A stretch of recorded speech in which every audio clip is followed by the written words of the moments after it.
वासुदेवसुतं देवं कंसचारूढमर्दनं देवकी परमानंदनम वंदे कृष्णं जगतगुरुम।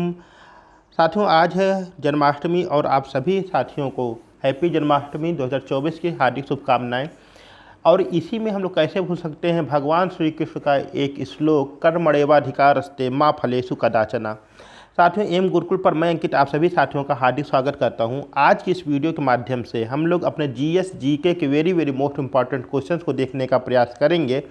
और बहुत ही आपके इंपॉर्टेंट क्वेश्चन हैं और कई बार आपके एग्जाम में पूछे भी गए हैं। और जो आपका यूपीपी एग्जामिनेशन चल रहा है उसमें भी क्वेश्चन इसी बेस पर आपके पूछे जा रहे हैं। तो आइए भगवान श्री कृष्ण योगेश्वर भगवान श्री कृष्ण का ध्यान करते हुए हम लोग अपनी आज की वीडियो का शुभारंभ करें। और आज का शानदार जानदार सा क्वेश्चन, पहला क्वेश्चन आपकी प्यारी सी स्क्रीन पर आपकी प्यारी प्यारी नज़रों के सामने ये है। क्वेश्चन कह रहा है कि उत्तर प्रदेश के मुख्य न्यायाधीश कौन हैं। ठीक है, पहला कह रहा प्रीतिंकर दिवाकर, दूसरा कह रहा दुर्गा प्रसाद मिश्र, ऑप्शन नंबर तीसरा कह रहा मनोज सिंह, या ऑप्शन नंबर चौथा कह रहा अरुण भंसाली। तो उत्तर प्रदेश का जो आपका उच्च न्यायालय है जो आपको प्रयागराज में स्थित है, यहाँ के जो आपके मुख्य न्यायाधीश हैं वे कौन हैं, यह आपसे पूछा हुआ है।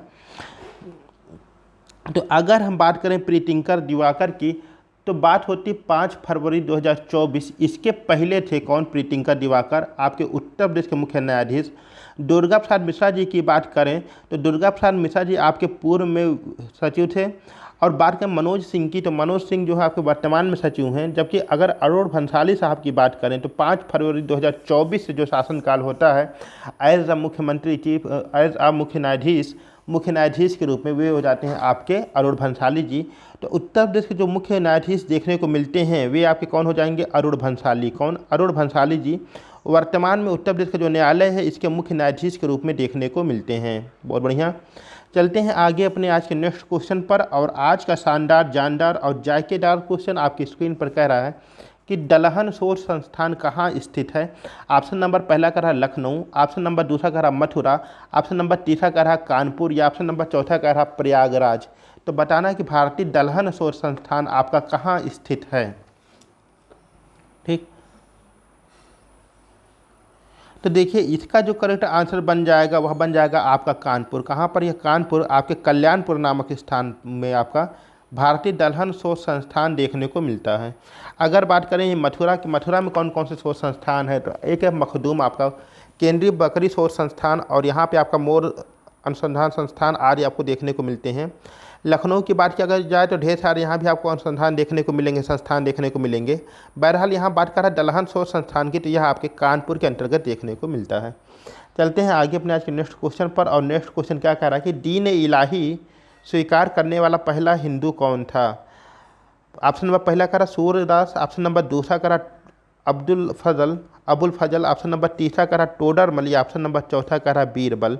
तो बताना कि दीन इलाही स्वीकार करने वाला पहला हिंदू कौन था। देखिए शासन होता है अकबर का, और अकबर क्या करते हैं 1582 में एक नया धर्म, एक्चुअली नया धर्म क्या, एक इनका जो है विचार रहता है उसको मानने वालों का एक संगठन होता है जिसको दीन इलाही नाम दिया गया। तो 1582 में शुरू करते हैं दीन इलाही। तो इसको स्वीकार करने वाले जो पहले हिंदू थे उनका नाम बताना है। तो वे हो जाएंगे आपके ऑप्शन नंबर आपका हो जाएगा चौथा, यानी कि बीरबल। कौन सा हो जाएगा? बीरबल। अकबर के नवरत्नों में शामिल थे बीरबल। और कहा जाता है कि 1556 में यूसुफ जाइयों के संघर्ष के दौरान बीरबल की मृत्यु हो जाती है। और इनकी मृत्यु के बाद अकबर को इतना दुख हुआ कि अकबर ने 3 दिनों तक भोजन नहीं किया। सूरदास जी की बात किया जाए तो मथुरा जनपद के अंतर्गत सीही नामक स्थान पर इनका जन्म होता है। और इनके द्वारा जो लिखी गई पुस्तक थी वो है सूर सागर, सूर सरावली और साहित्य लहरी देखने को मिलती है। अबुल फजल जी की बात किया जाए तो आगरा के अंतर्गत इनका जन्म देखने को मिलता है। और जो इनकी प्रसिद्ध कृति हो जाती है वह हो जाती है अकबरनामा और आईने अकबरी। आगे चलते हैं टोडरमल की अगर बात किया जाए तो टोडरमल का जन्म हो जाता है सीतापुर में। और दहसाला बंदोबस्त के जनक कौन माने जाते हैं? टोडरमल माने जाते हैं। चलते हैं आगे अपने आज के नेक्स्ट क्वेश्चन पर। और नेक्स्ट क्वेश्चन क्या कह रहा है कि पागल बाबा का मंदिर कहाँ स्थित है। क्या है क्वेश्चन आपका कि पागल बाबा का मंदिर कहाँ स्थित है। ऑप्शन नंबर पहला कह रहा है आगरा, ऑप्शन नंबर दूसरा कह रहा गोरखपुर, ऑप्शन नंबर तीसरा कह रहा वृंदावन, या ऑप्शन नंबर चौथा कह रहा है झांसी। तो आपको बताना कि पागल बाबा का मंदिर कहाँ पर देखने को मिलता है। तो इसका जो करेक्ट आंसर आपका बन जाएगा वह बन जाएगा आपका ऑप्शन नंबर तीसरा। क्या बन जाएगा आपका ऑप्शन नंबर तीसरा, वृंदावन। क्या बन जाएगा ऑप्शन नंबर तीसरा, वृंदावन आपको देखने को मिल जाएगा। पागल बाबा की अगर हम कहानी की बात करें, बहुत इंटरेस्टिंग कहानी है, किसी और समय निकालकर इनके विषय पर चर्चा किया जाएगा। तो पागल बाबा का जो आपका मंदिर हो जाता है वह वृंदावन के अंतर्गत आपको देखने को मिलता है। चलते हैं आगे अपने आज के नेक्स्ट क्वेश्चन पे। कह रहा है कि सारनाथ का प्राचीन नाम क्या था। ठीक है, सारनाथ का प्राचीन नाम क्या था। क्वेश्चन नंबर ऑप्शन नंबर पहला करा ईसापट्टन, ऑप्शन नंबर दूसरा करा मृगदाब, या ऑप्शन नंबर तीसरा करा सारनाथ, या ऑप्शन नंबर चौथा करा और बा दोनों, यानी कि ईसापट्टन और मृगदाब। तो अगर सारनाथ के प्राचीन नाम की बात किया गया जाए, सारनाथ वही स्थान है आपका जहाँ गौतम बुद्ध ने अपना सर्वप्रथम उपदेश दिया था, या दिया था आपके सारनाथ में। अगर यहाँ बात किया जाए कि सारनाथ का प्राचीन नाम क्या है, किस नाम से प्राचीन काल में इसे जाना जाता था, तो आपके ईसापट्टन और मृगदाब दोनों नाम से इसे जाना जाता था। इस आधार पर कहें तो आपका ऑप्शन नंबर चौथा, यानी कि आ और बा, इसका दोनों सही हो जाएगा, A and B both correct. ठीक है, चलते हैं आगे अपने आज के नेक्स्ट क्वेश्चन पर। और कह रहा है कि बेरिंग जल संधि अलग करती है। ठीक है, आपको बताना कि बेरिंग जल संधि किसको अलग करती है। यहाँ से भी वर्ल्ड ज्योग्राफी से आपके क्वेश्चन पूछे जा रहे हैं और अच्छे क्वेश्चन यहाँ से पूछे जा रहे हैं। अब पहला ऑप्शन करा अलास्का को रूस से, ऑप्शन नंबर दूसरा करा होकाइडो को रूस से, ऑप्शन नंबर तीसरा करा होकाइडो को होन्शु से, या ऑप्शन नंबर चौथा करा जावा को सुमात्रा से। तो बेरिंग जल संधि किसे अलग करती है यह आपको बताना है। तो देखो होकाइडो और रूस को जो अलग करती है वो कहती है ला पैरोज जल संधि। कौन सी, ला पैरोज जल संधि, या इसी को सोया जल संधि के नाम से जानते हैं। ला पैरोज यहाँ हो जाएगी। होकाइडो और होन्शु को अलग करती है सुगारू। कौन सी अलग करती है, सुगारू अलग करती है। और जावा और सुमात्रा को कौन सी अलग करती है, तो सुंडा अलग करती है। कौन सी अलग करती है, सुंडा जल संधि अलग करती है। तो बेरिंग जल संधि जो अलग करती है, कौन सी, जो बेरिंग जल संधि अलग करती है वो अलास्का को अलग करती है रूस से, यानी कि ऑप्शन नंबर पहला हमारा करेक्ट आंसर बन जाएगा। अलास्का को रूस से कौन सी जल संधि अलग करती है, तो यह बन जाएगी आपकी बेरिंग जल संधि। कौन सी, बेरिंग जल संधि आपकी अलास्का को रूस से अलग करती है। ठीक है, चलते हैं आगे अपने आज के नेक्स्ट क्वेश्चन पर। और अगला क्वेश्चन क्या कह रहा है कि कतर की राजधानी क्या है। किसकी राजधानी, कतर की राजधानी क्या है। आपके जो है देश है उनकी राजधानी से भी प्रत्येक शिफ्ट में आपके क्वेश्चन पूछे जा रहे हैं। तो आपको बताना है कि कतर की राजधानी क्या है। ऑप्शन नंबर पहला कह रहा है मनीला, ऑप्शन नंबर दूसरा कह रहा है उलान बटोर, ऑप्शन नंबर तीसरा कह रहा है दोहा, या ऑप्शन नंबर चौथा कह रहा है सियोल। तो बताना कतर की राजधानी क्या है।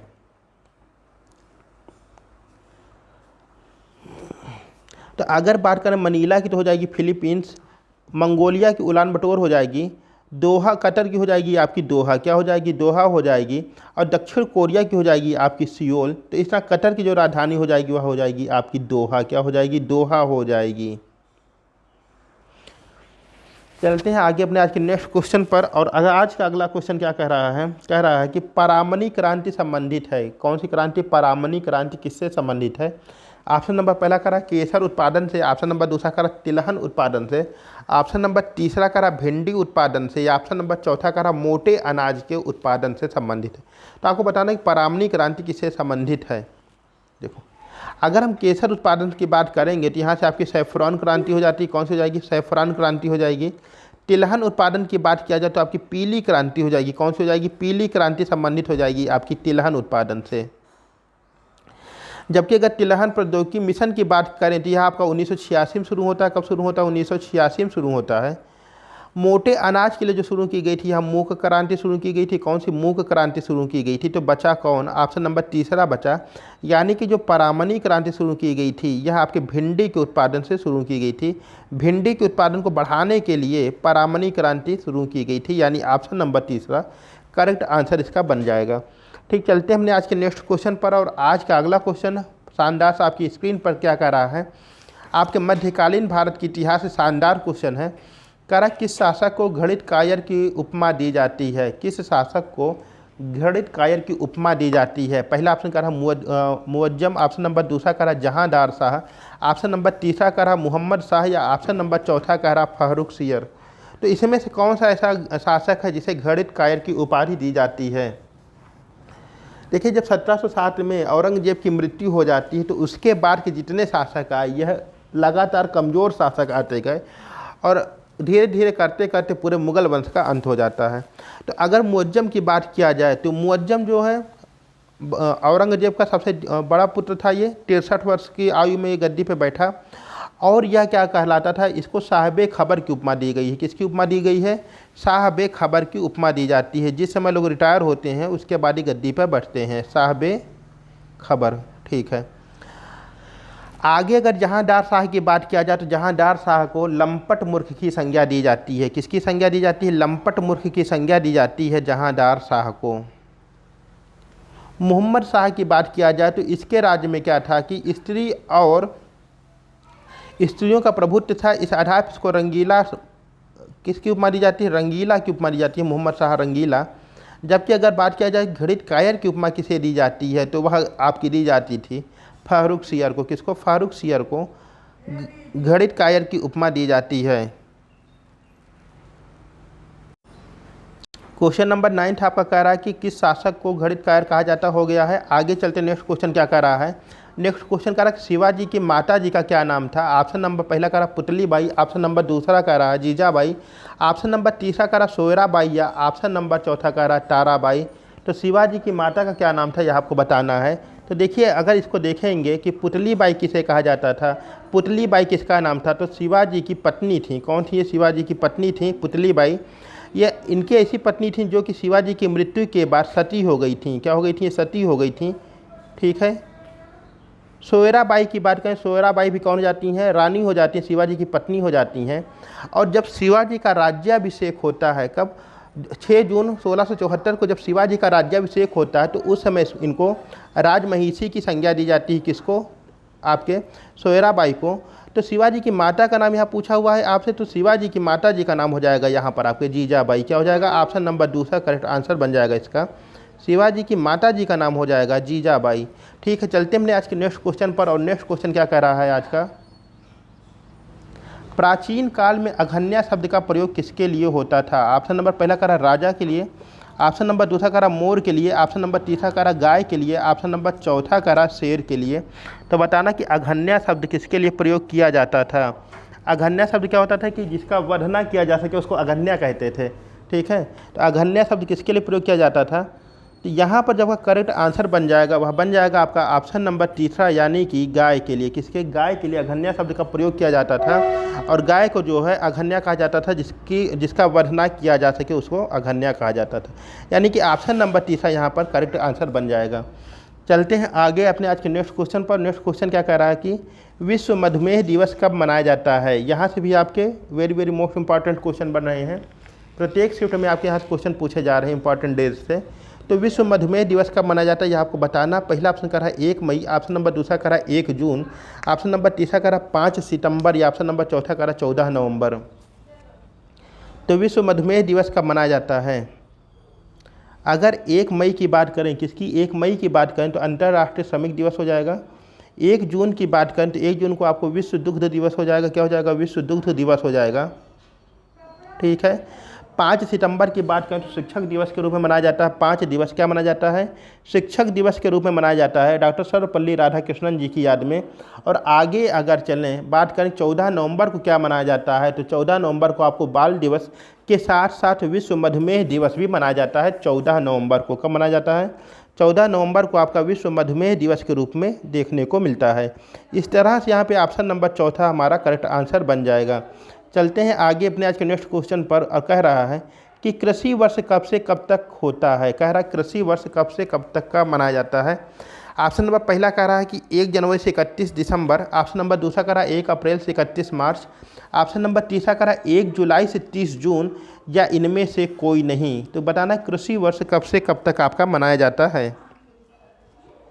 1 जनवरी से 31 दिसंबर की बात करें तो 1 जनवरी को आपका होता है क्या? न्यू ईयर होता है, ग्रेगोरियन कैलेंडर आपका शुरू हो जाता है, जो कि आपका 1 जनवरी से लेकर 31 दिसंबर तक होता है। इस तरह से यह ऑप्शन तो हो जाएगा आपका रॉन्ग। क्या हो जाएगा? गलत हो जाएगा।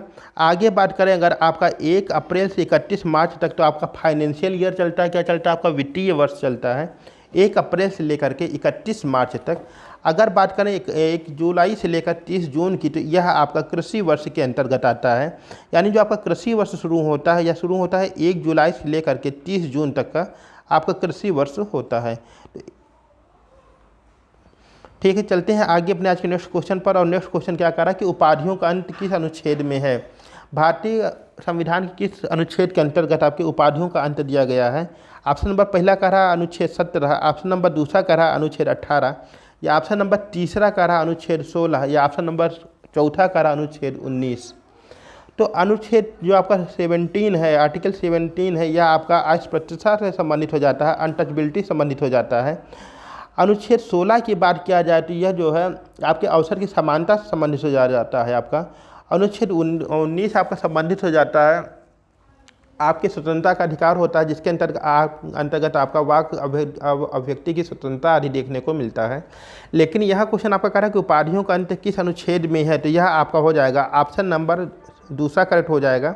अनुच्छेद 18 के अंतर्गत हमको उपाधियों का अंत देखने को मिलता है, जिसके अंतर्गत कहा गया कि अब सिर्फ शिक्षा और सेना के से संबंधित उपाधियों को छोड़कर बाकी अन्य किसी प्रकार की उपाधि नहीं दी जाएगी।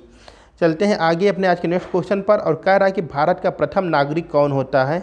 ऑप्शन नंबर पहला कह रहा प्रधानमंत्री, ऑप्शन नंबर दूसरा कह रहा राष्ट्रपति, या ऑप्शन नंबर तीसरा कह रहा प्रधानमंत्री और राष्ट्रपति दोनों, या ऑप्शन नंबर चौथा कह रहा इनमें से कोई नहीं। तो देखिए, जो भारत का प्रथम नागरिक माना जाता है कौन, जो भारत का प्रथम नागरिक माना जाता है वह होता है आपका भारत का प्रधानमंत्री। कौन, भारत का प्रधानमंत्री जो होता है वह भारत का प्रथम नागरिक माना जाता है। तो यहाँ पर जो आपका हमारा विकल्प नंबर दूसरा है यह हो जाएगा आपका सही जवाब, यानी कि भारत का प्रथम नागरिक होता है भारत का राष्ट्रपति।